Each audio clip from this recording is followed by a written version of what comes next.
देख रहे हैं कि नए लोगों की जो बाज़गश्त है वो सुनाई देने लगी है। प्रिंस अहमद अली, अली मर्दान और अली हसन ज़हरी, जो ये तीन ऐसे नाम हैं जो इस दौड़ में नए नाम जो जुड़े हैं।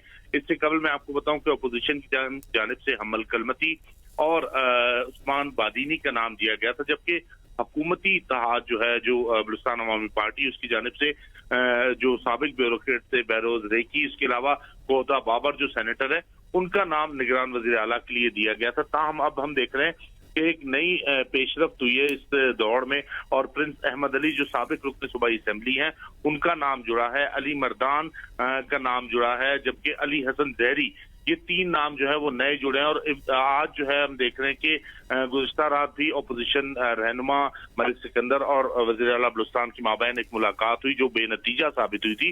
ताहम अब जो है आज इम्कान ये जाहिर किया जा रहा है कि एक और मुलाकात का दौर चलेगा, क्योंकि आज रात 12 बजे तक का वक्त है हुकूमत और अपोजिशन के पास कि वो निगरान वज़ीर आला का नाम जो है वो फाइनल कर लें। अगर ऐसा नहीं होता तो ये मामला जो है वो पार्लिमानी कमेटी के पास चला जाएगा। तो कोशिश ये की जा रही है दोनों तरफ से कि किसी एक नाम पर इत्तफाक करके इस मामले को अपोजिशन और हुकूमत मिल बैठकर ही इस मामले को हल कर ले। ताहम अब तक डेडलॉक हम देख रहे हैं बरकरार है। 2 मुलाकातें अपोजिशन लीडर और वज़ीर आला बलूचिस्तान के माबैन गुज़श्ता रोज इस्लामाबाद में हो चुकी हैं। ताहम दोनों ही मुलाकातें बेनतीजा साबित हुई हैं।